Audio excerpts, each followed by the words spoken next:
Hello guys, good morning po. Nandito po yung isang anak ni Nanay Norma.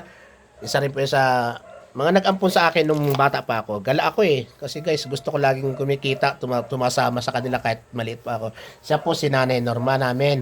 Si Lubay. Bukas po ay birthday niya. Magkano na edad mo na bukas? Ah, Magkano ng edad mo? bukas? Opo. 70. 90. 90. Ay, 90 na. Oh, 90. 90, ano ka na, 96 ka na bukas. Oh, 96 guys. Apat na piso na lang. 100,000 na, di ba? Oh. Saka. Dinala po namin dito yung anak niya. Ayan po yung tatay ng anak ko. Magandang lalaki ho yan, guys. Oh, shoutout sa'yo, yaw! Oh, di ba? Nagpapasalamat lang po ako sa kay Nanay Norma nung bata ako, siyempre. Naranasan ko rin naman po ng hapunan na itulog, almusal ay mumog. Pag alam niyang gutom ako, pinapapunta niya ako sa kanila, papakainin. Magbibigay din ng bigas o ano mga meron sila na mga padala ng anak niya galing ibang bansa. Kasi yung anak niya at kapatid ko, naging mag-asawa sila.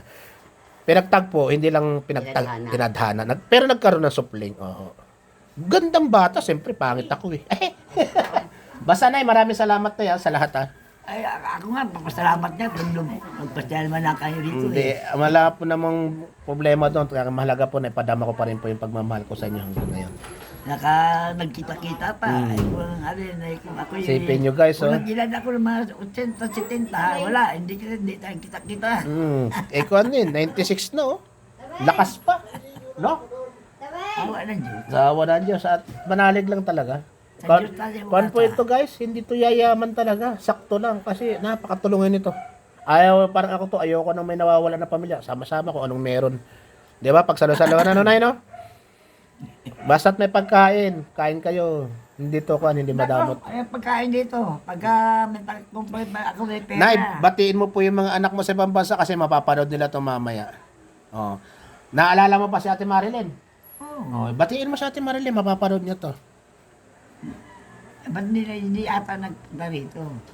Ay, wala, may ginagawa po doon sa bahay nila. Ay, wala, sasakyan. Wow, wala ng driver pag isasama.